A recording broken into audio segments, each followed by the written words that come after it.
We kicked off with the insanity of Beth and Kirk's 80s-themed wedding. That's set against a minibus crash, which was truly spectacular. But they're just two of the stories. We've obviously got the Platts, and we've got so much more to come.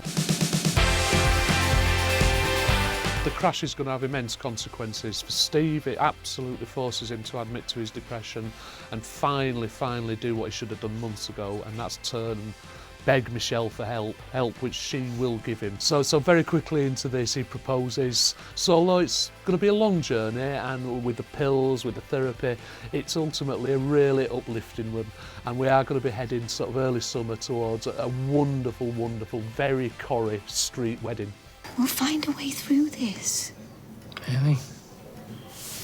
We belong together.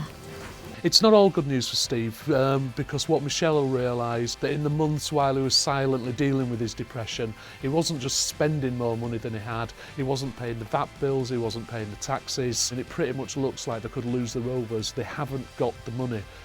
Tracy unfortunately realises this, and as she continues her seduction of Tony, she not only sets her sights on him, but she sets her sights on the pub as well.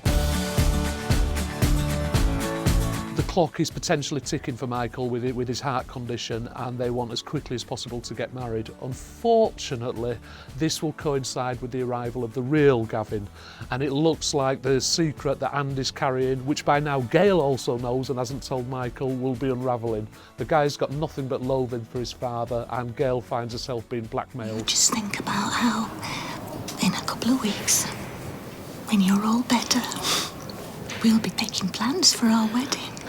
David's got his own massive problems because over the weeks, Callum's taken a real liking to Max, and Max is actually his biological son, and he's got almost as many rights as to Max as David does. We also know the good news front, or seemingly good news, is the return of Bethany and Sarah, and very quickly Callum takes a real liking to Sarah. It's a liking that is returned, so huge problems for David.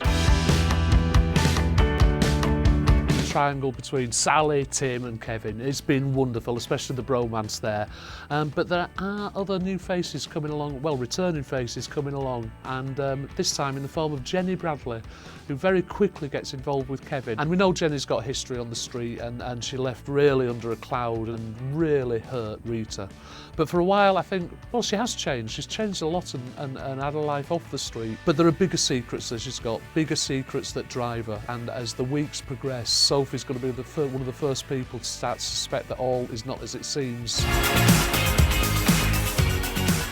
The Windasses have had a horrific couple of years, and there's much more to come. First of all, we've got the arrival of Linda, Owen's first wife.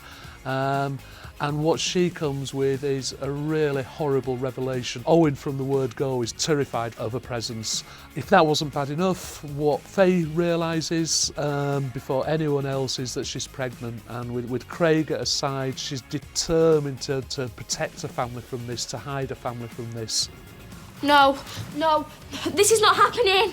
It can't be happening. Spring, we know already, is going to be huge on Corrie. Heading on into early summer, there's some very big stuff, literally explosive stuff coming up as some of these stories come to a head. So thank you all, and just keep watching. I'll never walk again. How's the guilty conscience? Just drop it, will you? I wish I didn't have to go back. Someone been picking on you? They said I was fat. I've just to shrug it off. I know what your game is. Footy's my game.